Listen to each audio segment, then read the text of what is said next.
প্রিয় দর্শক, দেশে জাতীয় নির্বাচনের আগে স্থানীয় নির্বাচন, না স্থানীয় নির্বাচনের পরে জাতীয় নির্বাচন, এ নিয়ে চলছে জনমনে নানা রকমের জল্পনা কল্পনা। এখন আসুন আমরা জেনে নেই যে জাতীয় নির্বাচনের আগে যদি স্থানীয় নির্বাচন হয় তাহলে উপকার কি কি হতে পারে একটি রাষ্ট্রের জন্য। তা হচ্ছে, এক নম্বরে জনমতের পর্যালোচনার সুযোগ হবে।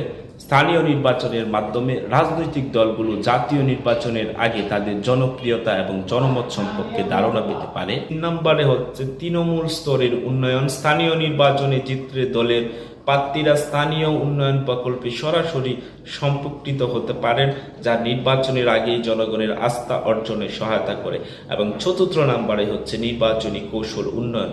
জাতীয় নির্বাচনের আগে স্থানীয় নির্বাচন দলগুলোর জন্য একটি টেস্ট কেস হিসাবে কাজ করে, যেখানে তারা তাদের কৌশলগুলো পর্যালোচনা ও পরিমার্জন করতে পারে। এখন আসুন, জাতীয় নির্বাচনের আগে যদি স্থানীয় নির্বাচন হয় তাহলে ক্ষতিগুলো কি কি হতে পারে। 1 নম্বর হতে পারে সংঘর্ষ ও সহিংসতা।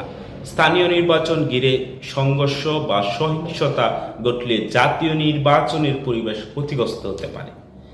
2 নম্বরে হচ্ছে দলীয় বিভাজন। স্থানীয় নির্বাচনে দলীয় প্রার্থীদের মনোনয়ন নিয়ে অসন্তোষ অথবা কুন্দল দেখা দিলে তা দলের ঐক্যে প্রভাব ফেলতে পারে। 3 নম্বর হচ্ছে জনগণের ক্লান্তি।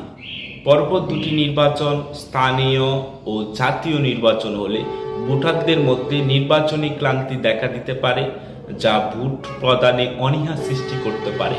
4 নম্বরে যা ঘটতে পারে তা হচ্ছে স্থানীয় নির্বাচনের ব্যয় বাড়লে সরকার ও রাজনৈতিক দলগুলোর আর্থিক চাপ বাড়তে পারে, যা জাতীয় নির্বাচনের প্রস্তুতিতে প্রভাব ফেলতে পারে। 5 নম্বরে রাজনৈতিক পরিবেশের উত্তেজনা। স্থানীয় নির্বাচন যদি সুষ্ঠুভাবে না হয় এবং পক্ষপাতিত্ব দেখা দেয়, তবে তা জাতীয় নির্বাচনের গ্রহণযোগ্যতা ও পরিবেশ সুযোগ দিলেও সংঘাত, দলীয় বিভাজন তৈরির ঝুঁকি রয়েছে।